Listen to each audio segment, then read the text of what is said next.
welcome back to my channel. Okay, this is kind of a different video for me. This is more of a sit down video with you guys. So first of all, I want to say I've hit, as of the filming of this right now, I've hit 54 subscribers. Yippee! 54 of you actually like me enough to hit the subscribe button. Hooray! Okay, now they've gotten that out of the way. I know 54 subscribers does not seem like a lot, but when I first started this channel, I didn't get very many.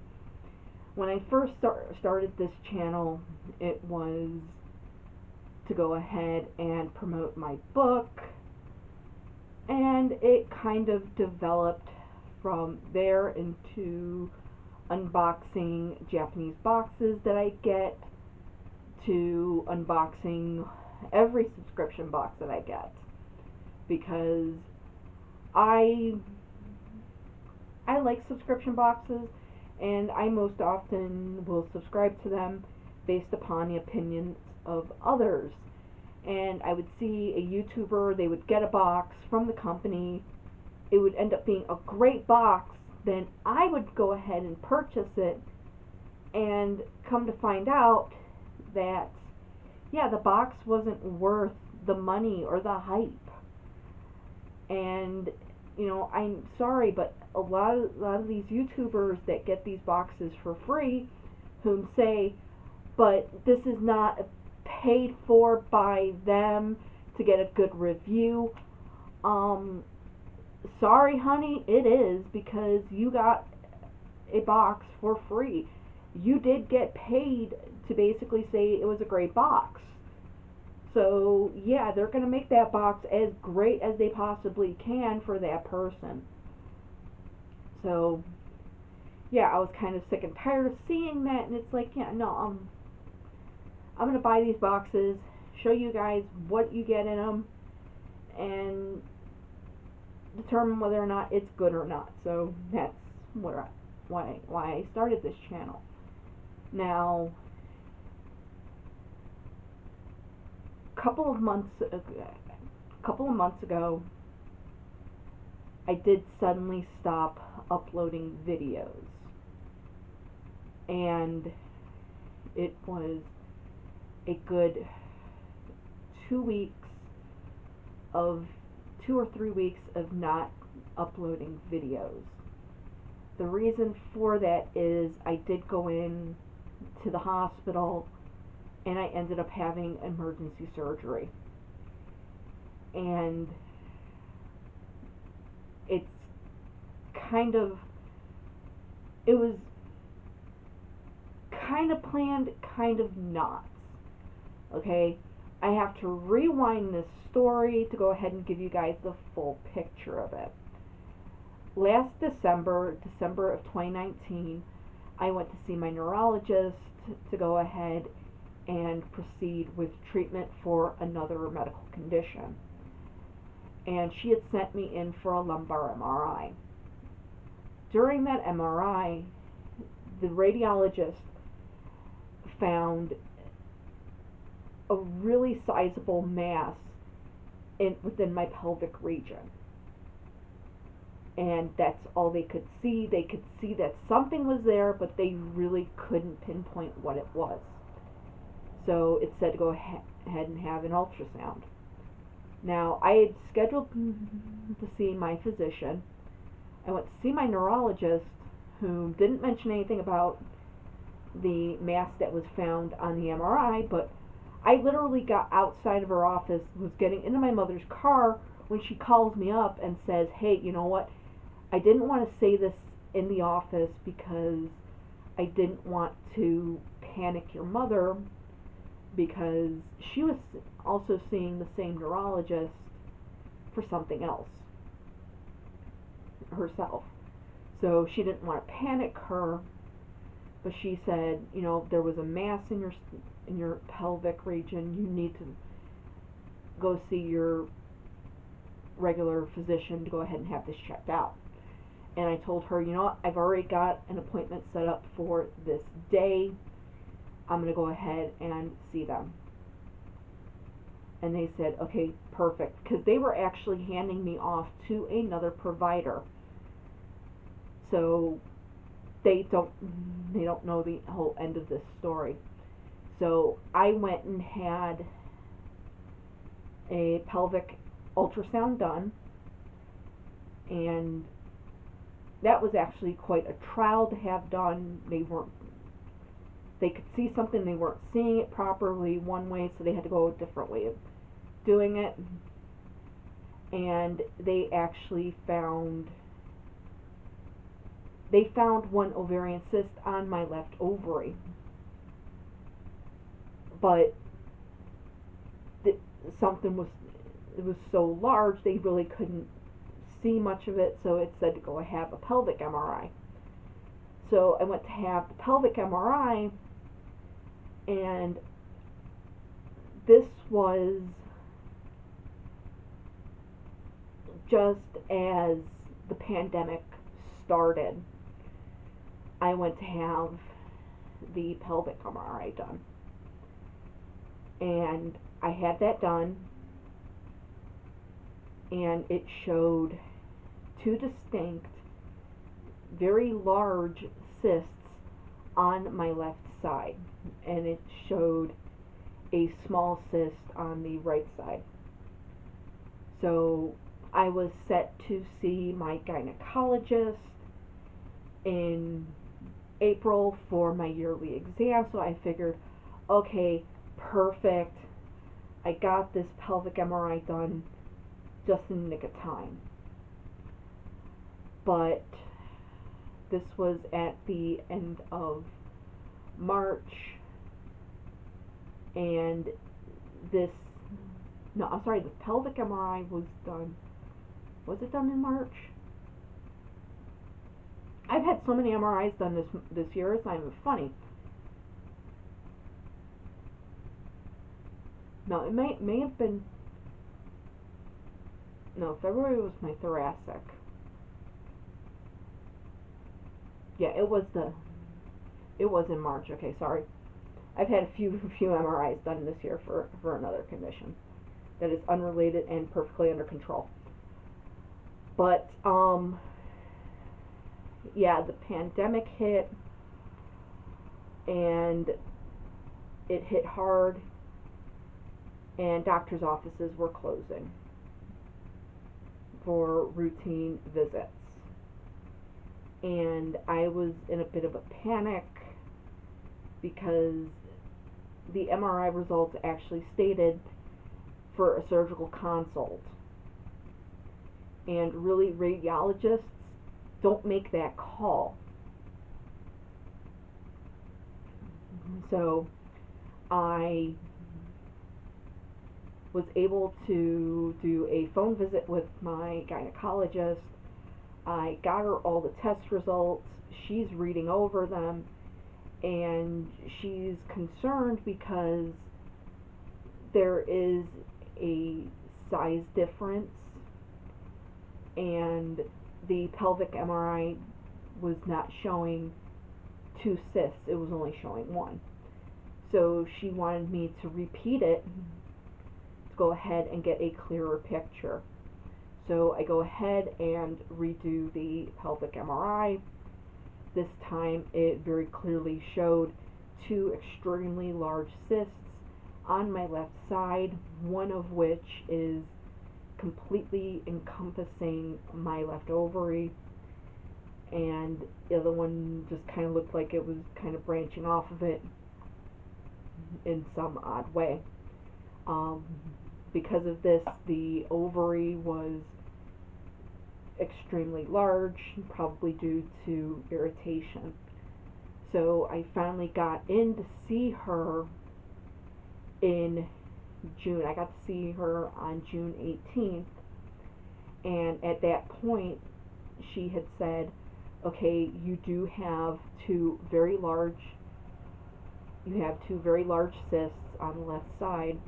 We are going to have to perform surgery, but we are going to wait the original plan was to wait until December once everything calmed down, because this is when surgeries were just starting back up again. She kind of wanted me to be dormant while healing, because she said outright, I don't know how I'm going to approach it. It is extremely large. It's larger than any normal cyst would be. So I have to figure out the approach to go at it. Am I going to be able to go at it laparoscopically and get it out that way? Or am I going to have to go in and do an open procedure? So she asked me if I was having any pain. I wasn't having any pain. I wasn't having any nausea. I wasn't having any symptoms. So, sorry. Having a little bit of wine tonight. I'm also chasing it down with good old ginger ale.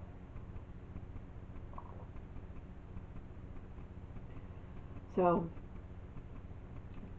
she told me, we're going to wait because it's not bothering you, so we're not going to go poking and bothering it.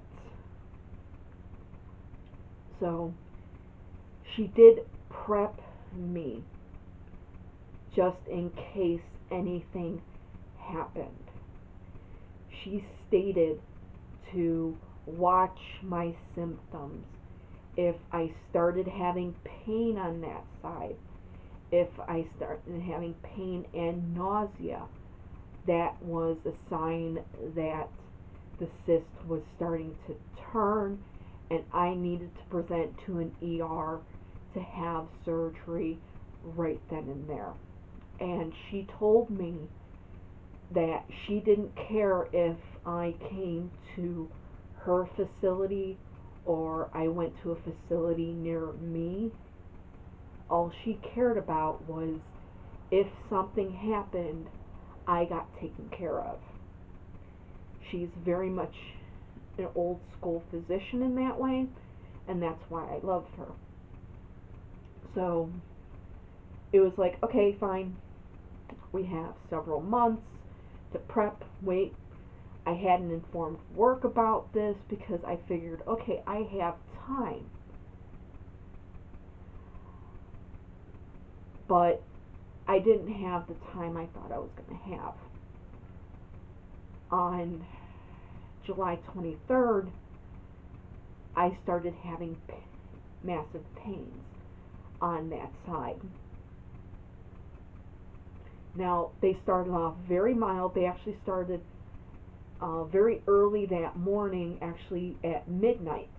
So in between the 22nd and the 23rd, I started having a little bit of pain, and I thought I was having a little bit of acid reflux. And I later realized that no, that was nausea that I was having, but it was my body's way of saying, hey, you know what, something's wrong, give the doctor a call. But I really didn't pay attention to it. I'd gotten up, started working.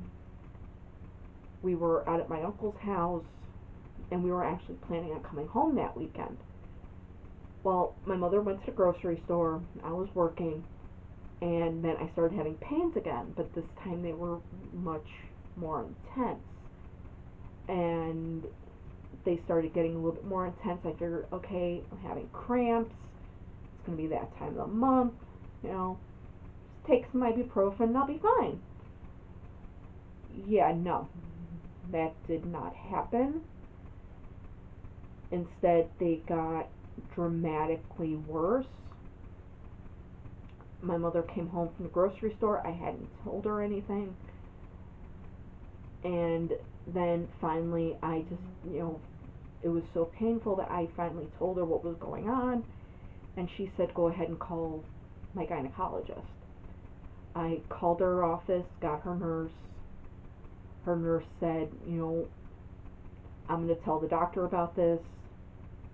for right now, get a heating pad, put a heating pad over that area. You might just be having cramps, and I'll go ahead and call you right back.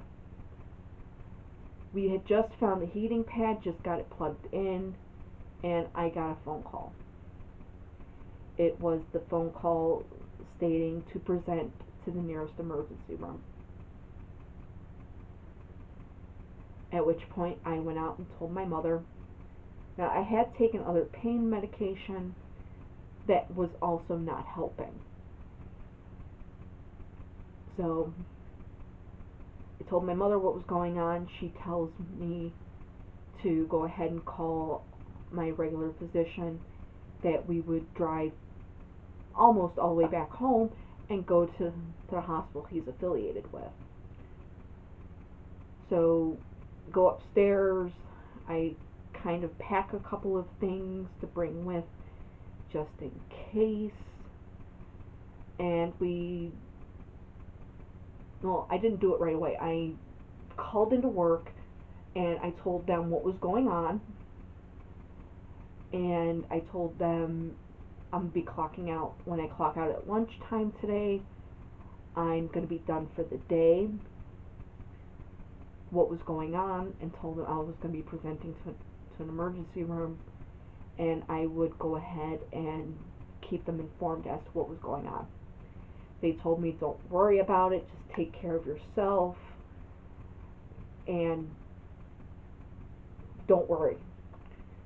I called my recruiter because I work as a contractor and left him a voicemail, clocked out for lunch, and jumped into my mother's van. As the pain is getting more and more intense, I give him another call, tell him what's going on, and he, same thing, don't worry about it. If you need anything, give me a call, take care of yourself, keep me up to date. We get within a mile of the hospital, and the nausea comes on. And this time, it really is feeling like nausea. And the pain is so bad, I'm jerking forward. I don't tell my mother I'm nauseous, because she was already driving like a maniac. Unfortunately, she was trying to avoid potholes, but hitting them instead. So yeah, it was kind of like, yeah, I am not going to tell her things are getting worse, because I don't need her speeding up, us hitting a speed trap, and then needing her to stop, and then possibly puking on a cop. So it was kind of like, yeah, no, I don't want that to happen, so yeah, I'll wait until we get there. We pull in, and we're trying to figure out how to pull in for the emergency room, and it's like, I'm telling her, just pull in this way. I don't care if it is the wrong way. If a cop comes out, I told her, I'm nauseous. I will literally just puke on him, and hopefully that will get my point across to just leave us alone, escort us in. So we get inside, we get checked in, we get temperature check, and I was afraid they were going to tell her to leave. And if that was going to be the case, I would have been telling them, well, then I will be leaving with her, because I am not going to be staying here by myself. Granted, yes, 39 years old, but I didn't know what was going on at the time, so it was kind of like, yeah, Mommy, please stay. So we get in, get checked in, get into a room, and they finally come in, and the first thing that's done is another pelvic ultrasound. The doctor popped in. He goes, what are you seeing? She goes, I'm seeing something. I really can't get a good picture of it. There's something distorting it. And, I told her, what, there is a cyst on that side, and there's 2 cysts on the left side. They are very large. And she's trying to be as delicate as she could, because using the wand she wasn't seeing anything, so she had to use the abdominal scanner, and unfortunately it does hurt. especially when you are already in pain. So next thing I know, I'm being wheeled into down for another pelvic MRI. And I'm telling, now mind you, before this, they're trying to give me morphine. And, you know, my fear was, I'm going to get morphine, this is going to stop hurting, and then they're just going to send me home. And I didn't want that. I knew my doctor said if something abnormal happens, that thing needs to come out now. At that point, it cannot sit in there and wait. And the doctor was telling me, oh, well, they won't perform surgery right away anyway. They'll just send you home. And we were very adamant about, no, I am not going home. This thing is coming out during this stay. And when I went in for the MRI, I was telling the MRI tech this, and she looked at everything, and I asked her, does it look like it may have turned? And she goes, I'm not really sure, but you are correct. The cysts are very large, and they look like they do need to be taken out now. I get back upstairs. Doctor calls my regular physician, and he had also called for my gynecologist. Unfortunately, her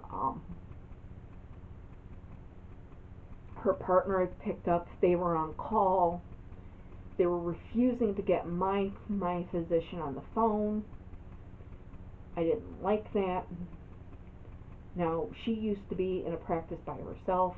Unfortunately, now she is under the cover of a physician's group. So unfortunately, she has to go with their rules. So my physician is talking with the doctor, and he gives me the phone, and I'm talking with the physician, and he goes, Amy, look, if you stay, I'm going to get one of our physicians to do this surgery. Are you okay with this? And I told him, hey, you know what, look, my gynecologist already told me exactly what could possibly go wrong, and all of that, so yeah, get me in. Okay? Because the morphine hadn't done anything. I was still in intense pain. I was jerking forward because of the pain. So, yeah. Needless to say, I spent the night. My mother could not go up with me, so I got settled in by myself. My nurse finally popped in, and my nurse tech. They were great. They were awesome. They made me feel comfortable. I hadn't eaten all day, except for a Lunchable at 11 o'clock, and I wasn't hungry. That was one big sign I will tell you guys about in a few minutes. But I told them, hey, you know what? All I am is nauseous. Can I have some crackers for the nausea? And they were like, no problem. They brought me a whole bunch of graham crackers.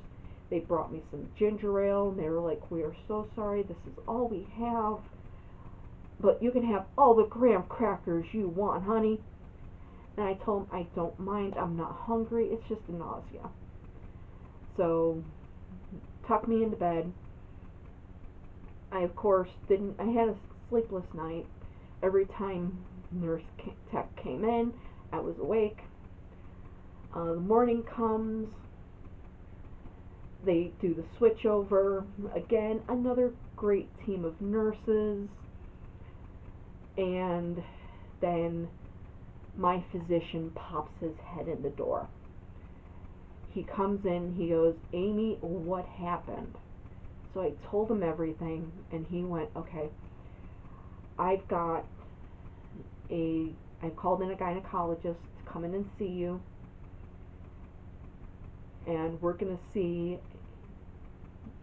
what we can get situated, because I had told him I hadn't eaten since 11 o'clock in the morning the day before, and for me, that is a sure sign that my body needs surgery.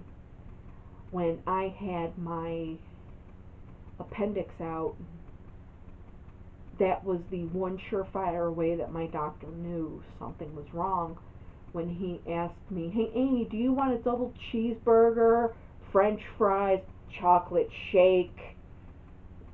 And I just sat there and went, "No, my tummy hurts." Yeah, he knew something was wrong. So I told this doctor the same story. And he goes, "Okay, then, you know what we're going to do? I'm going to tell them, have you eaten yet this morning?" "No." "Have you had anything to drink this morning?" I said, "A couple of sips of water." He went, "Okay, I'm going to order you on an IV and nothing by mouth until you see the surgeon." And I had a little table right next to me with some stuff on it, and I said, "Not a problem." And it was quite funny, because he goes, "Don't worry, we'll take care of this. One way or another, you will either have surgery today or you will have it first thing tomorrow morning." He leaves, and the girl brings breakfast. And she didn't bring it all the way in. She had dropped it just by the door. And evidently one of the nurses said, "Hey, you know what? She can't have anything by mouth right now." She popped her head back in. She grabbed the tray and she said, "I'm so sorry, honey. I just was told you couldn't have anything to eat. I'm so sorry for teasing you." And I told her, "The least you could have did was let me smell it." So she at least got a laugh. And about an hour and a half later, the surgeon came in. And we go through everything, and she's going through how she's going to proceed with it. And I proceeded to tell her that I understand that this could also become an open procedure due to the fact that the size of the cysts are so very large. And she kind of has this shocked look on her face, and I actually informed her that my gynecologist already kind of prepped me for everything. She prepped me for, you may have to take the ovary because of how the cyst is. And she goes, "Okay, cool, I don't have to go through all of that with you. Let me go see if I can book the OR for today." She leaves, my mother comes in. And so doctor comes back, introduces herself to my mother, tells her what's going to go down, and she goes, "At 3:30 today, we will be performing this surgery." So we sit and we wait for a while. Nurses are meanwhile coming in and out. My mother brought me my laptop, and one of my regular nurses looked at the top of my laptop, and I have my Girls with Sabers sticker on there. And she goes, "I know what these are. These are lightsabers. This is from Star Wars, right?" And it's like, "Yeah." So we bonded on that. And she goes, so, that made me feel really good. I got taken down for surgery. Was going into pre-op, and I'm looking down the hallway, and I see a very familiar face. I'd had several procedures done in the same hospital, and it's the same nurse I've had for every single one of those procedures. I looked, and I pointed, and I start squealing, and my mother is like, "What is wrong?" Then she kind of looks at the nurse, and she's kind of recognizing her. I get pulled into put in the room, dropped off, and the person who brought me down leaves, and I look at my mother and it's like, that's the same nurse I've had for all my other procedures and the same nurse that my uncle's had. And she goes, was it really? And she pops in and goes, hello again. And it was, so it was kind of like, oh my God, I feel so much better. I'm going to have her taking care of me. Oh, thank you. So she starts to go ahead and prep me, and she goes out. She's waiting for the anesthesiologist to come in, to go ahead and start running medication. And 3:30 comes and goes. We find out that the physician actually had to leave the hospital, go to the other hospital for an emergency. So we had the option of going back up to the room or staying right where we were at. And I said, no, I want to stay right here.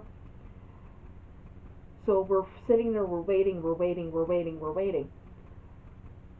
6 o'clock comes around and they finally come and get me.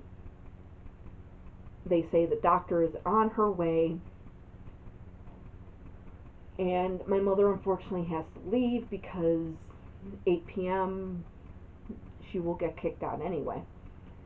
So she goes out to the car, she's sitting in the car, and she tells me this afterwards. She says she saw the doctor come back from the other hospital, and she wasn't walking to the hospital. She was running to the hospital, running back into the hospital, kind of like, we are doing this surgery right now. I don't care what's going to happen. Because all I knew was I was in the room waiting to go in for surgery. I was having some pain, and the nurses noticed it, and they were like, you're in pain, aren't you? I was like, no. They're like, yes. And they're about to give me more for pain, when all of a sudden she busts through the doors, kind of like, I am here, like she's Superman or something. And in my mind, she was Superman. So she comes in, goes, Amy, how you doing? I am so sorry. I had an emergency delivery to go handle, but I am here. We are doing this. And she did something I have never seen a physician do. She actually helped the nurses get me prepped and into the OR. She was helping to push the bed, which decided to break at that moment. And we got into the OR. I figured, okay, now she's going to go scrub up. No, she was there every moment. She was there helping getting me off the gurney onto the table for the surgery. She was there getting me set up on the table. Hers was the last voice I heard before going under. Okay, sorry about that.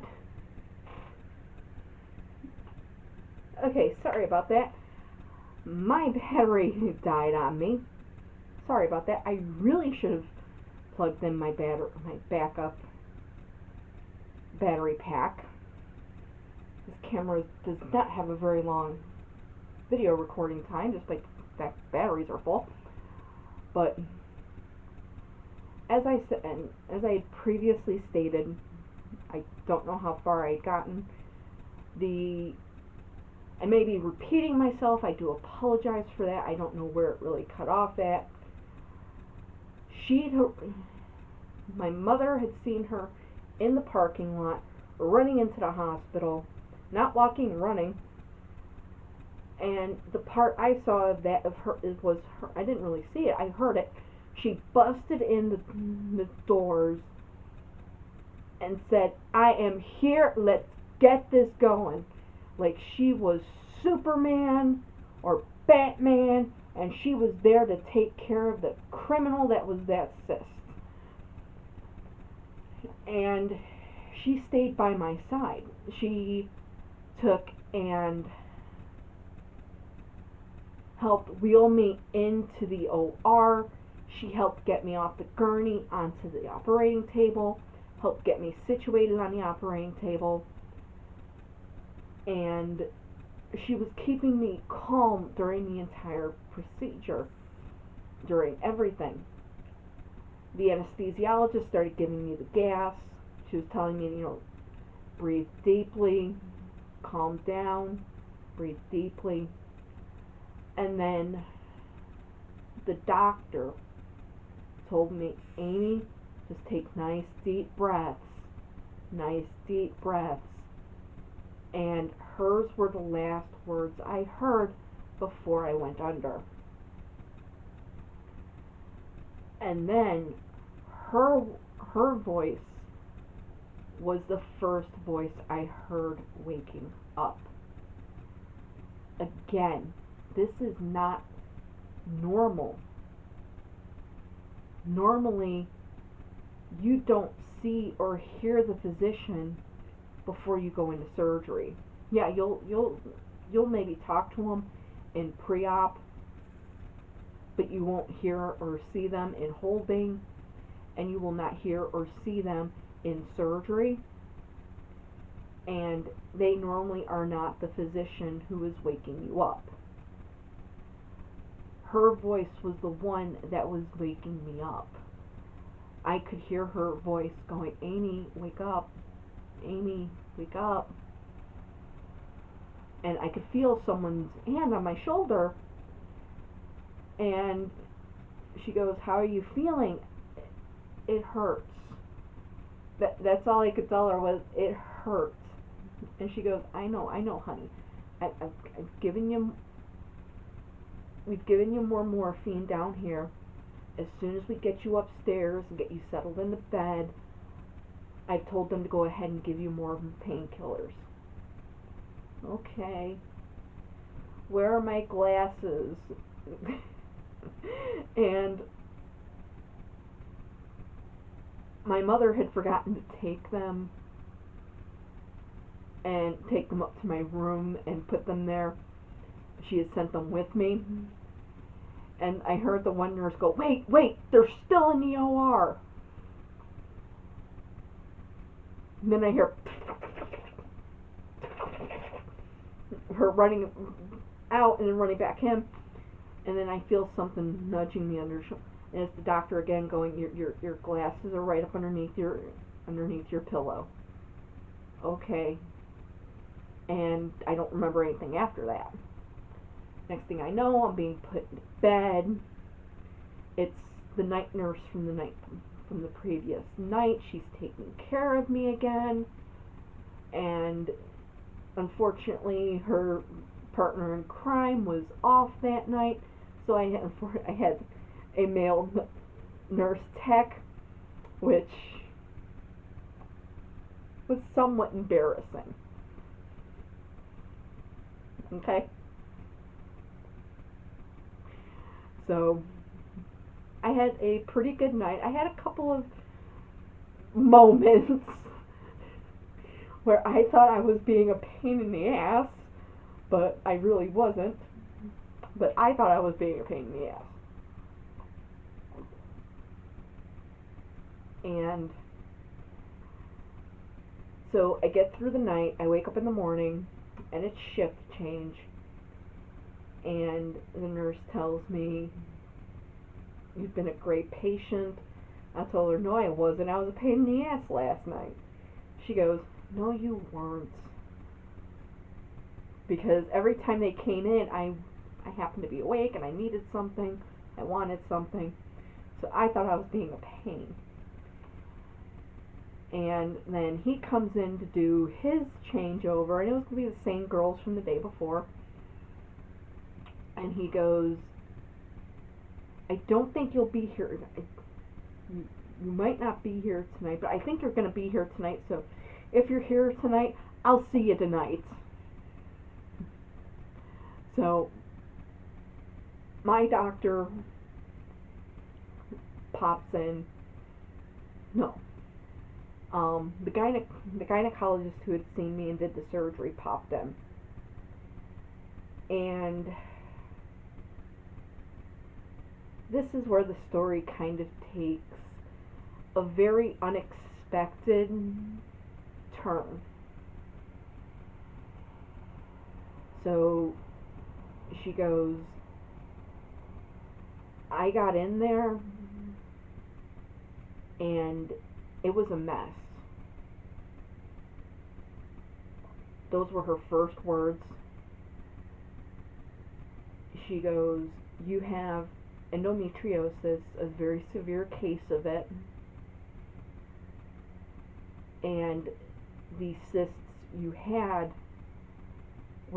they're called chocolate cysts because that's kind of what they look like. They kind of look like sacks of milk chocolate. I know that's disgusting, but sorry, what they look like, sorry.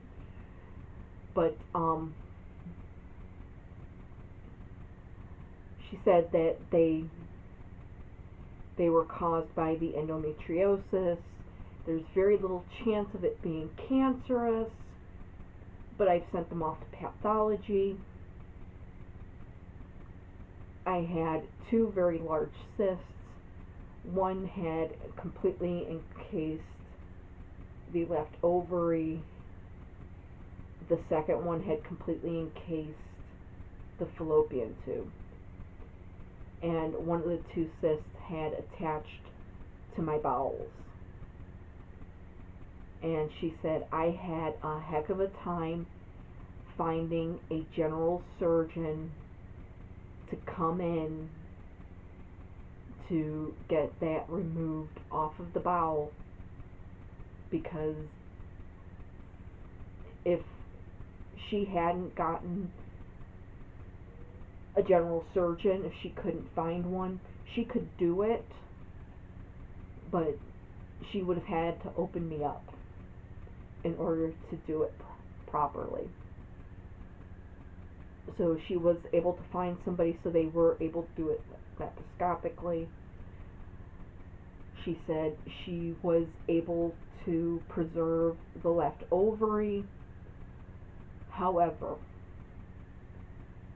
the left fallopian tube was so encased in it that it had to be removed. She had taken a look at the right ovary and the cyst that was over there. She said it was very small. She didn't need to touch it, so she was leaving it alone. But we had a new problem we had to deal with, and that was the case of endometriosis. And she goes, I know from our discussion yesterday that you said you did want to have kids. However, you do need to have a complete hysterectomy. And let's just say my brain went from, oh my God, we were able to save the ovary. Yeah, we had to take the tube, but the ovary is fine. I can still have kids. To what?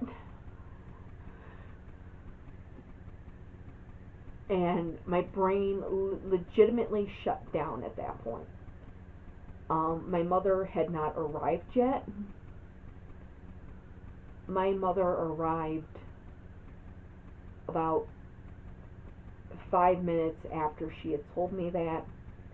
Yeah, she had kept talking, but unfortunately my brain had just kind of like turned itself off. It was kind of like, yeah, no, I'm done.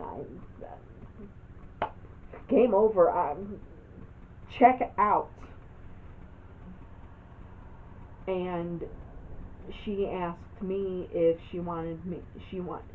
if I wanted to tell my mother what had gone on, or if I wanted her to do it. And I basically, the only thing I said was her. Do.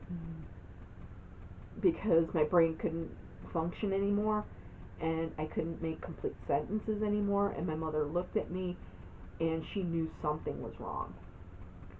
So the doctor went through everything that had happened. She had evidently called my mother after surgery, and I got into surgery, it was 7 p.m. I got out of surgery at about 9:30. So it was 2.5 hours of surgery. So I didn't know this until my mother told me what time the doctor had called her. She called her at 10 o'clock after she had woken me up. So she tells her everything right down to the hysterectomy thing, and she said, take a week, I'll see you for a follow-up in a week, we'll discuss how we're going to proceed then. So she leaves, I stare at my mother, she finally comes over and hugs me, tells me everything's going to be okay, and she goes, if anything, adopt a puppy. That can be your child, it'd be easier, it won't talk back to you. And she's trying to convince me, that doing this would be the best thing because of everything I'd just gone through. And I told her, I'm gonna do it because of everything that just happened and the panic I put my entire family through. So the day progresses, they get me up walking, and they're getting me ready for discharge. And my nurse had popped in, and she goes, you got through that surgery like a Jedi. And it was the same nurse that we bonded over the girls with saber stickers, and it's like, yay. So we go to discharge me, get me packed up into the car, and she goes, may the force be with you. And it was like, oh, thank you. So,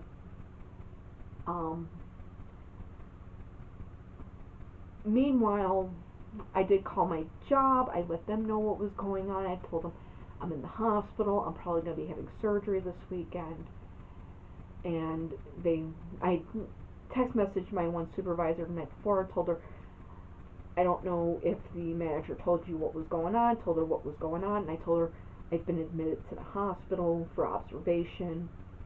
I'll give you guys a call in the morning. I'll keep you guys up to date. Called my manager in the morning. Told her what was going on. Told her that I'd probably be doing surgery during the weekend. I didn't know if it was going to be that day or the next day because it was right after I talked with my regular doctor before I talked with the new gynecologist. I got home that Saturday, day after surgery. Called my supervisor to let her know that I was back home, that I was doing good, and I'd be back to working on Monday. And she goes, okay, just take it easy, don't stress. So my work week goes through, and the reason why I keep coming back to work is what they went ahead and did. I had only worked 28 hours for my work week. So I was going to be short a day and a half's worth of pay, which for me is very intense because I pay for my own health insurance and all of that, and my health insurance had to come out of my next check.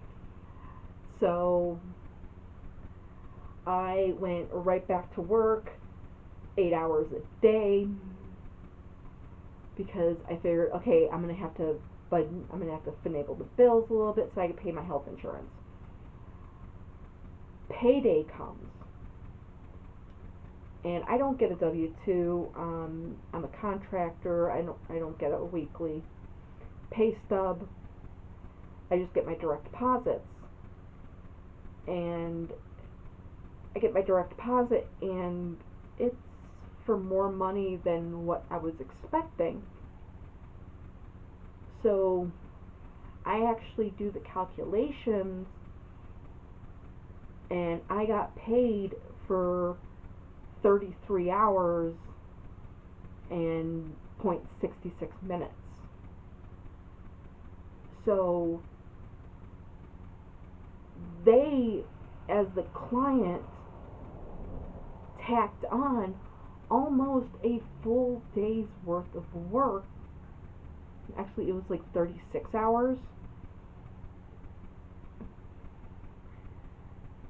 So they had tacked on almost a full 8 hours onto my check.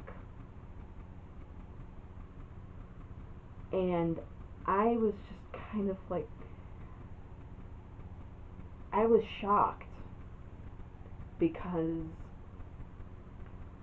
I hadn't worked for a company like this or a client like this in a long time. I do medical coding and billing, and for us it's productivity, productivity, productivity, Q&A, Q&A, Q&A, productivity, Q&A, that's drilled into us. But with them, they want quality over quantity, which is good because I do a lot of intensive coding. I code for oncology, which is majorly intensive work. And yeah, as I said, I work as a contractor, so I don't get sick days and all of that. So for them to tack on that extra time made me feel like, wow, they really do care about me. So my first post-op visit comes, and she comes in, asks me how I'm doing. I tell her I'm doing okay, I'm just in a lot of pain. And she goes, well, I'm in a lot of pain. I look like my mother's been beating me with a wet noodle. Now, the only reason why I said that was because I was no longer in the intense pain from before the surgery. So, I'm in pain, but it's the kind of pain where I can still crack jokes. If I'm cracking jokes, I'm good.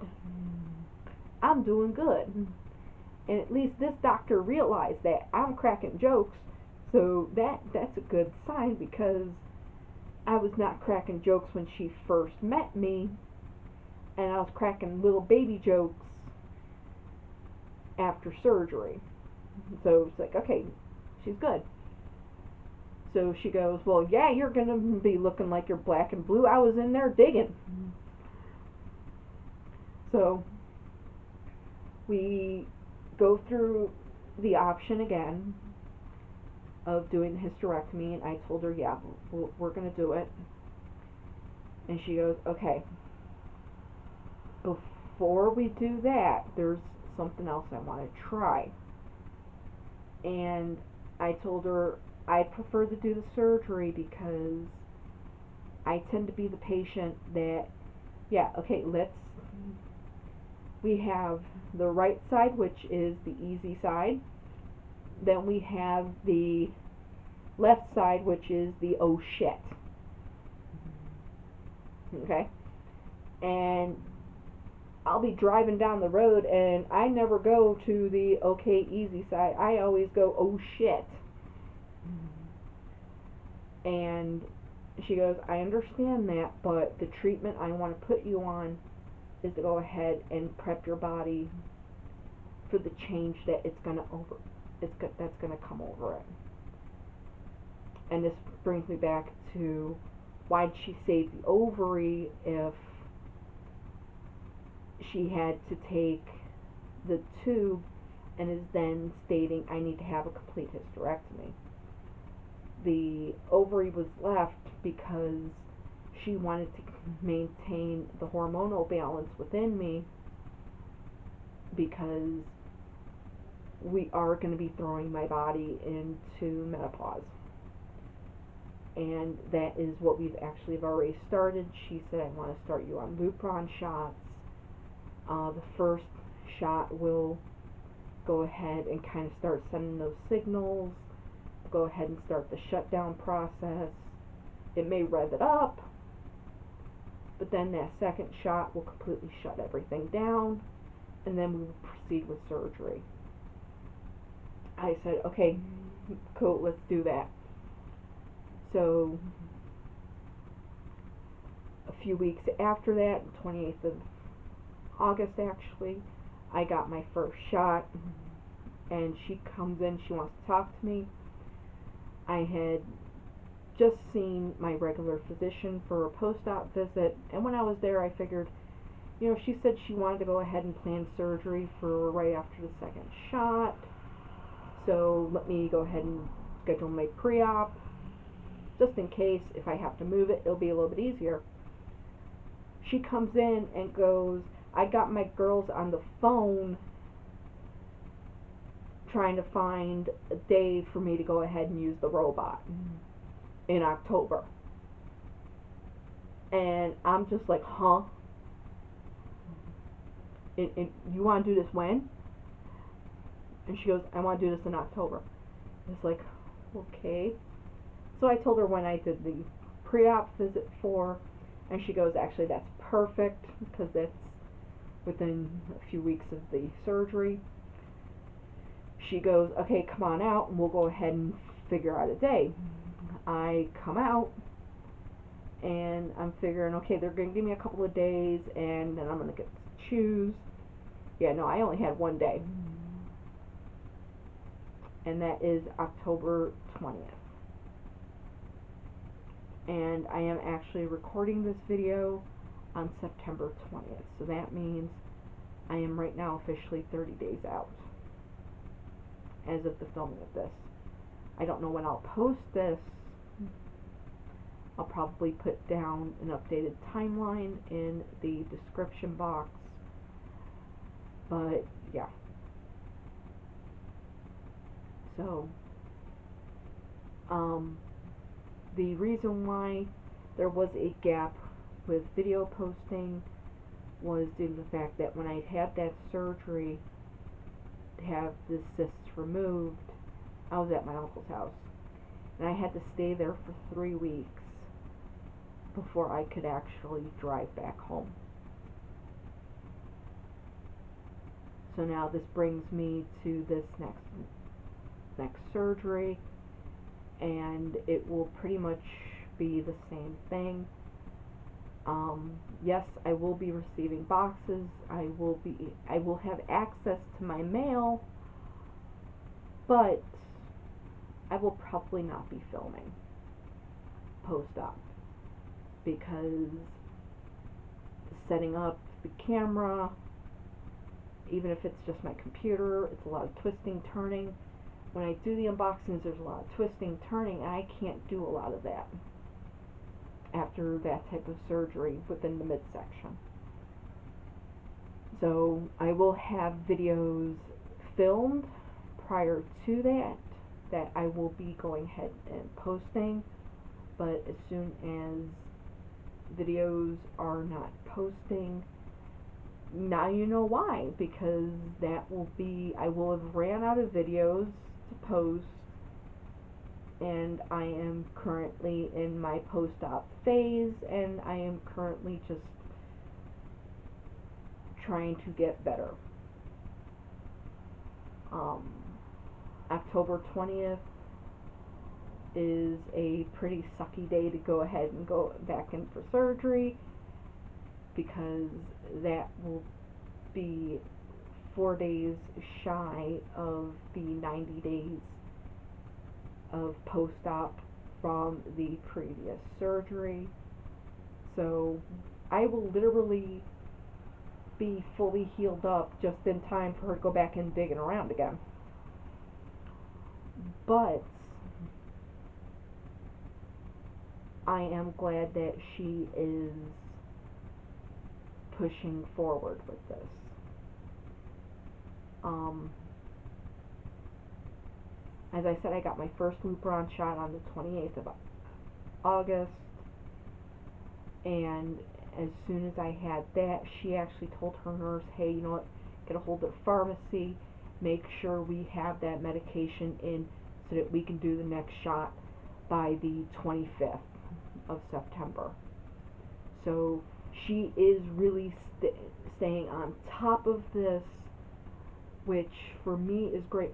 She reminds me of my original gynecologist, which, yes, I have parted ways with her, but it's not because she dropped the ball anyplace. The endometriosis thing was a complete and utter shock. Endometriosis is something that cannot be detected on any pap smear, any blood tests, any imaging. The only way that a physician is going to know that a patient has endometriosis, unfortunately, is by going in and looking. And that means going in for some type of surgery. So, no, I do not blame my physician for dropping the ball, because even as I'm doing the research, I'm finding, okay, there were little signs and symptoms, but those signs and symptoms went with something else that she knew I had. I had an IUD. So, yeah, any intense cramping can be contributed to the fact that I have an IUD. My body sees that as a foreign body, despite the fact that I had it in there for 10 years. It still looks at it like it did day one. You're not supposed to be in here, dude. So, no, I don't have any ill will towards her. But the reason why I went with sticking with the new gynecologist is because she knows what she's in for when she gets in there. She already knows, okay, I need to have a general surgeon on standby just in case, because between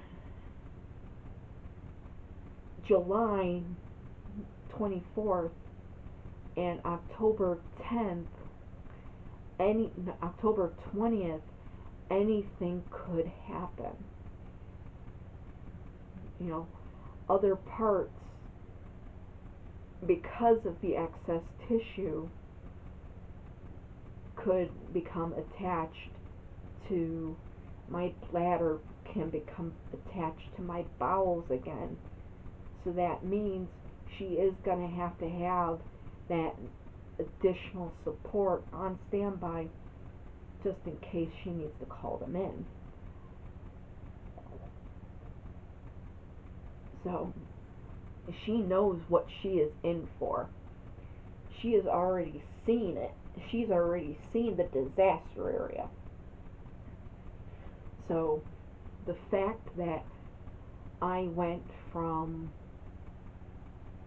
I'm going to stick with my gynecologist, because when I posted it up on Facebook, I had friends telling me, oh my God, you need to get a second opinion, because, you know, she could be like a quack. And it's like, no, you know what, she's been in practice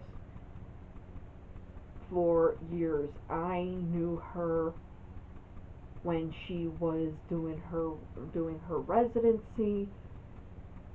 She shadowed the son of my very first physician. So I remember her from then, from seeing her around the office. She took care of my mother, she took care of me, and so I trusted her when she said I was going to be good until December. But unfortunately, what the imaging couldn't show was the endometriosis, and it couldn't show that things were starting to get attached to other things. So, no, I don't blame her. I mean, I can't blame her because, again, this is something that just can't be diagnosed until it is basically too late and it has started developing other issues. So, the one thing I did do when I got home and I was kind of like more or less not on so many hard narcotics was I actually turned around and sent my neurologist a thank you note, because, and all I told her was, I am so grateful you sent me for that lumbar MRI, because if you wouldn't have sent me for that, things could have been a disaster.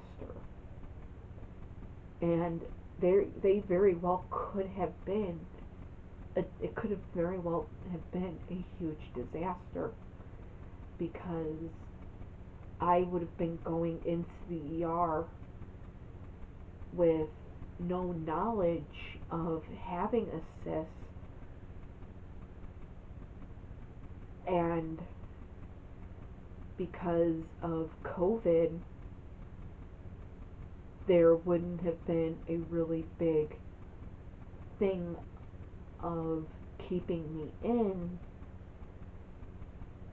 because, as I said, the ER physician had said they're not going to take this out right now.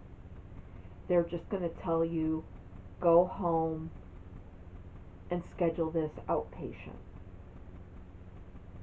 And that very well could have been what could have happened if I wouldn't have been sent for that lumbar MRI.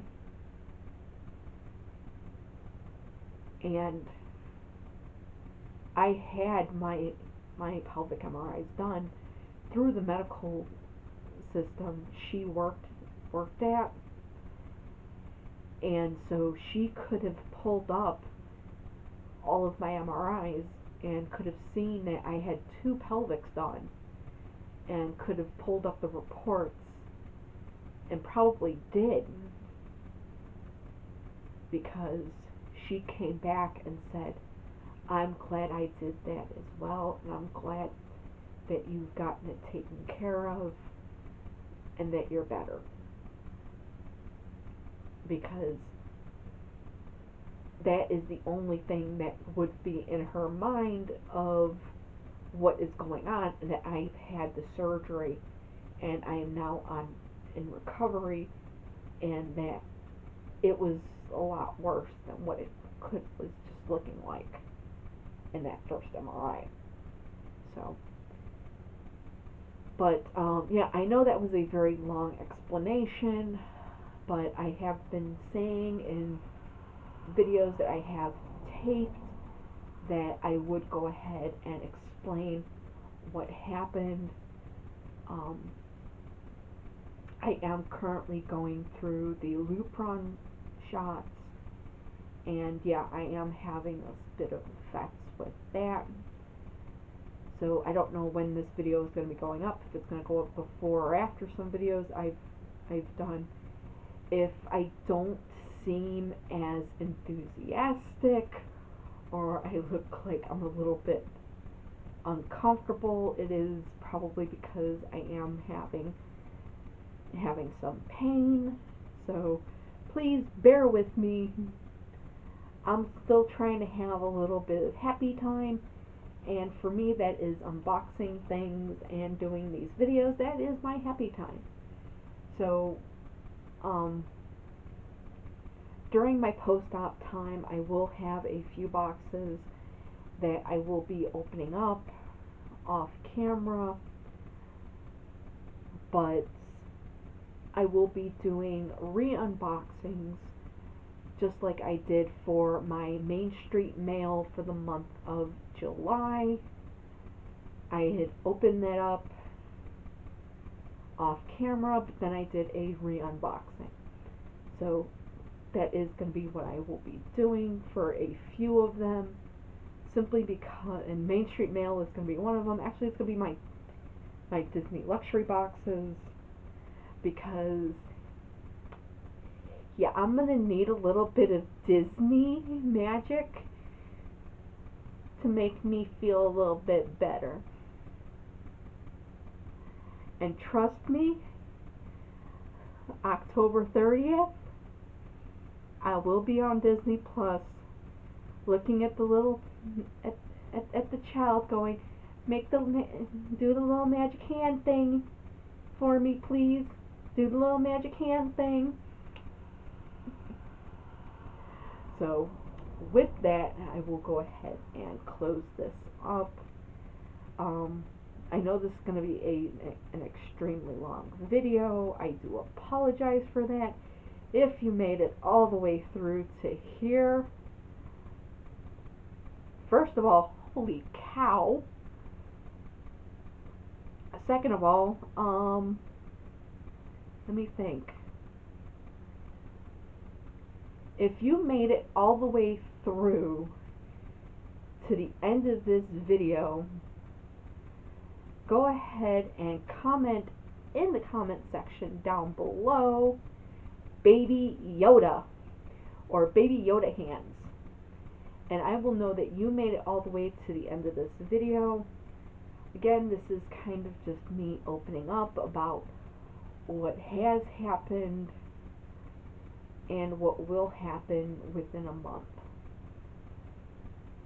So for me, this is also therapeutic, because I do have anxiety.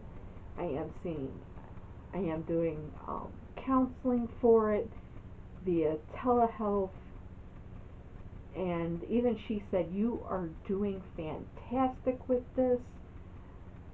But of course I told her, right now I'm focusing, it's my birthday coming up, which it has now come and gone. I have now turned 40. And yeah, I'm going through things that most 40-year-olds don't have to think about. So I told her it's probably that, and probably as soon as the 20th hits, that's when my brain is probably going to finally click and go, oh my god, it's going to be 30 days, and that's when the panic attacks are going to start, and I'm probably going to look at my mother going, I don't think I need surgery anymore. So, but, yeah. Again, if I don't seem right during videos, I do apologize. I'm doing the best that I can, and I'm trying to just push through. And the videos are kind of a way for me to kind of escape what's going on. So, as always, please remember to wear a mask to protect yourself and also to protect others, because you don't know what they could possibly be going through. They could be possibly going through the same thing as I am and facing surgery. So please don't be an idiot and just wear the mask if you are going to be going out, because it's going to protect them from getting COVID and possibly having to postpone a surgery they desperately need to have. Don't forget to wash your hands, keep them nice and clean. Imagine you are a surgeon. Imagine you're my surgeon and soaping up for surgery. And remember, as always, to keep right on reading. I know that all was a little bit too much, but hey, I had to. As I said, don't forget to keep right on reading. Until next time. Bye-bye.